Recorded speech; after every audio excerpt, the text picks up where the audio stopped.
জি, আমি একজন বিডিআর সন্তান।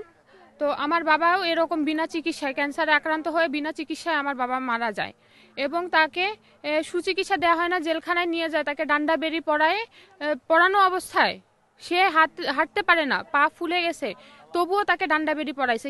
আসছি এখানে এসে আমরা শুনি যে তার 10 বছরের সাজা হয়েছিল, কিন্তু গত তারিখে তাকে জামিন দেওয়া হয়নি।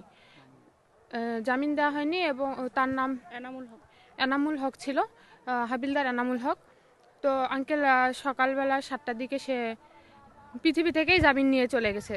এই স্বৈরাচারী দেশে আর তার জামিন হলো না। দেশের আইন এমন শৃঙ্খলা যে তার দেশের মধ্যে আইন থেকে সে জামিন পেল না, তাকে পৃথিবী থেকে আল্লাহ তালাই জামিন দিয়ে নিয়ে চলে গেল। তো এখন আমরা সবচেয়ে বড় কথা আমরা জানি যে এখনও যারা ভিতরে আছে তাদেরকে অতি শীঘ্রই, যত তাড়াতাড়ি সম্ভব এই বিচার কার্যক্রমটা যেন ক্লোজ করা হয়। এবং আমরা বিগত আরও একটা আমি ভিডিওতে দেখেছিলাম ফেসবুকে, যে একজন আমাদের বিডিআর পার্সন আছে, যে সে 4র্থ শ্রেণীর কর্মচারী, সে একজন বাবুর্চি ছিল এবং বাবুর্চি থাকার ক্ষেত্রে তার কিন্তু আপনার অস্ত্র ইস্যু ছিল না, সামরিক তার কোনো ট্রেনিং ছিল না, কিন্তু তাকে এই বিভিন্ন সাজা দিয়ে, ওটা কি বলে সাজাটা, এগুলো কাটে দিবেন তো নাকি? হ্যাঁ, কি সাজা জানি ছিল ওটা, আমি বলবো আমার মনে নেই।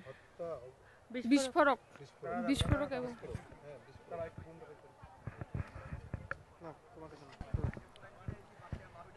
এখন আমাদের সর্বোচ্চ দাবি হচ্ছে আমাদের যারা জেল বন্দী আছে তারা কিন্তু কেউ এখনো প্রকৃতপক্ষে দোষী সাব্যস্ত হয়নি।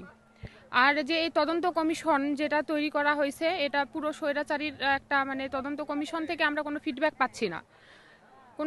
পাচ্ছি না যে তারা কতটুকু কাজ করতেছে, যে কতটুকু কাজের আমরা কোনো ধারাই অনুভব করতে পারতেছি না। আমরা এখন আমাদের দাবি যে যত দ্রুত সম্ভব এই কার্যক্রমটা ক্লোজ করা হোক এবং যারা ভিতরে আছে তাদেরকে জামিনে একবারে মুক্তি দেওয়া হোক, যারা নির্দোষ আছে নির্দোষদেরকে মুক্তি দেওয়া হোক এবং যারা প্রকৃতপক্ষে দোষী তাদেরকে বিচারের আওতাধীন করা হোক।